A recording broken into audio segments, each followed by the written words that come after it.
अगर मैं आपसे कहूं कि आपकी सैलरी पिछले 5 सालों में बढ़ी है, लेकिन आप असल में पहले से ज्यादा गरीब हो गए हैं, तो शायद आप मानेंगे नहीं। लेकिन इसी वक्त इंडिया में करोड़ों मिडिल क्लास फैमिलीज के साथ एग्जैक्टली यही हो रहा है। और सबसे डेंजरस बात, उन्हें इसका एहसास भी नहीं है, क्योंकि सब कुछ नॉर्मल दिख रहा है। लेकिन हिस्ट्री के कुछ पैटर्न्स ऐसे होते हैं जो हर साल नहीं दिखते, हर डेकेड भी नहीं, बल्कि लगभग हर 50 साल में सिर्फ एक बार दिखते हैं। और जब भी यह पैटर्न बना है, मिडिल क्लास ने सबसे ज्यादा प्राइस चुकाया है। पिछली बार जब यह हुआ था, लोगों ने सोचा था कि उनकी जॉब सेफ है। उन्होंने सोचा था कि बैंक अकाउंट में पैसा रखना सेफ है। उन्होंने सोचा था कि गवर्नमेंट सब संभाल लेगी। और कुछ सालों बाद उन्होंने देखा कि उनकी सेविंग्स बच गई थी, लेकिन उनकी परचेसिंग पावर खत्म हो चुकी थी। आज 2026 में वही पजल का हर इंपॉर्टेंट पीस फिर से अपनी जगह पर आता हुआ दिख रहा है। और अगर आप मिडिल क्लास हैं, तो यह वीडियो स्टॉक मार्केट के बारे में नहीं है, यह आपके फ्यूचर के बारे में है। अगर मैं आजकल हर बिजनेस और क्रिएटर को कंटेंट चाहिए, और कैनवा एक ऐसी स्किल है जो डिजाइन को अर्निंग में बदल सकती है। अगर आप बिगिनर हैं, तो ये course step by step Canva सीखने में मदद करेगा। सबसे पहले एक सिंपल फैक्ट समझिए।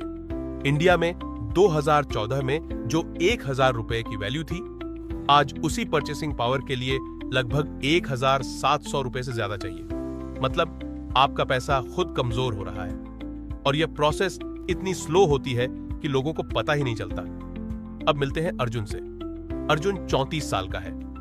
बैंगलोर में एक प्राइवेट कंपनी में काम करता है। उसकी मंथली सैलरी 90,000 रुपए है। फैमिली उसे सक्सेसफुल मानती है। अर्जुन डिसिप्लिन्ड है। हर महीने 25,000 रुपए सेव करता है। उसके पास FD है, इंश्योरेंस पॉलिसीज है, सेविंग्स अकाउंट है, और उसे लगता है कि वह फाइनेंशियली रिस्पॉन्सिबल है। सुनने में सब परफेक्ट लगता है, लेकिन चलिए थोड़ा अनकंफर्टेबल मैथ करते हैं। मान लीजिए अर्जुन की FD उसे 7% इंटरेस्ट दे रही है। उस पर टैक्स लग गया। अब इफेक्टिव रिटर्न लगभग 5% के आसपास रह गया। अब मान लीजिए उसके expenses, rent, school fees, medical bills, electricity, food, transportation average 7% से बढ़ रहे हैं। तो क्या हुआ? कागज पर अर्जुन का पैसा बढ़ा, रियलिटी में उसकी परचेसिंग पावर घटी, हर साल थोड़ी थोड़ी। और यही सबसे बड़ा ट्रैप है। मिडिल क्लास को लगता है कि वेल्थ क्रिएट हो रही है, जबकि कई केसेस में सिर्फ नंबर्स बढ़ रहे होते हैं। अब यहां वह पैटर्न है जिसके बारे में कोई बात नहीं करता। 3 स्पेसिफिक ईयर्स, 3 बार same combination. 1929 record debt, high inflation pressure, और एक मैसिव टेक्नोलॉजी शिफ्ट, इलेक्ट्रिसिटी और इंडस्ट्रियलाइजेशन। मिडिल क्लास फैमिलीज को लगता था कि सेविंग्स अकाउंट ही सेफ्टी है, लेकिन अगले 10 सालों में उनकी परचेसिंग पावर लगभग 40% तक गिर गई। 1973 ऑयल शॉक, स्टैगफ्लेशन और एनर्जी ट्रांजिशन। लोगों ने सोचा कैश सेफ है, लेकिन 10,000 रुपए जो उस वक्त रखे गए थे, 1983 तक उनसे रियल टर्म्स में लगभग 6,000 रुपए जितनी चीजें नहीं खरीदी जा सकती थी।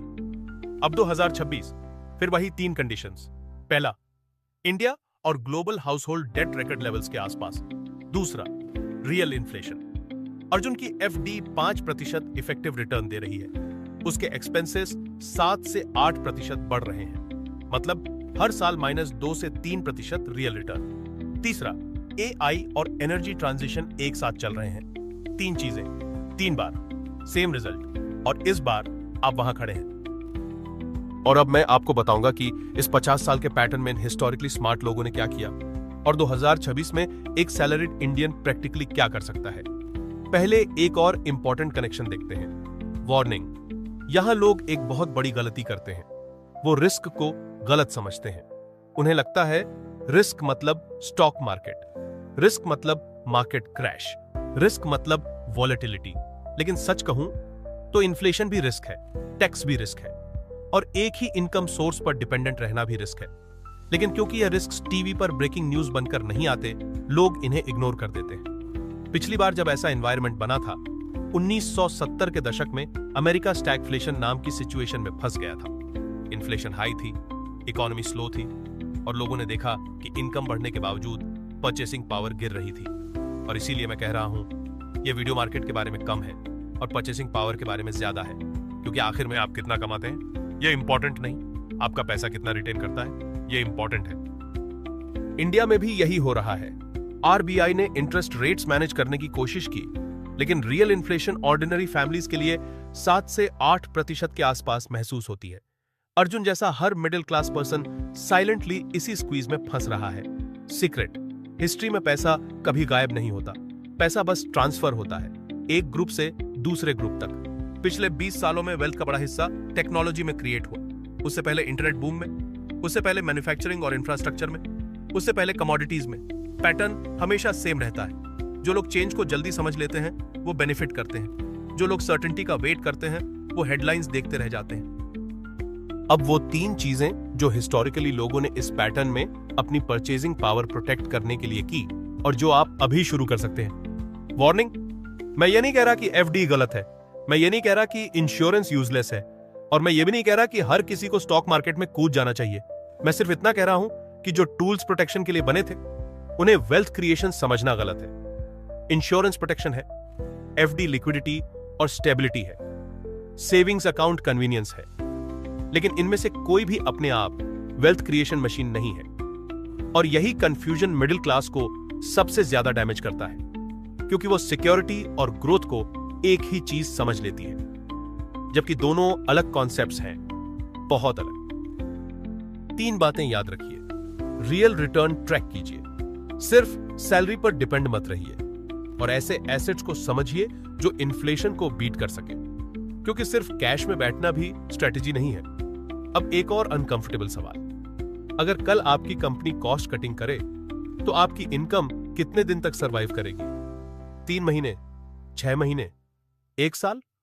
अगर आंसर अनकंफर्टेबल है तो शायद प्रॉब्लम मार्केट नहीं है, प्रॉब्लम डिपेंडेंसी है, क्योंकि 2026 की इकोनॉमी में सबसे वैल्यूएबल एसेट सिर्फ पैसा नहीं, एडेप्टेबिलिटी है। जो बदलती रियलिटी को समझते हैं वही आगे बढ़ते हैं, और ऐसे मोमेंट्स हर साल नहीं आते। अर्जुन के पास 2 ऑप्शंस हैं। ऑप्शन ए: वही करता रहे जो कर रहा है, 5 साल बाद नंबर बड़े होंगे, परचेजिंग पावर वही रहेगी।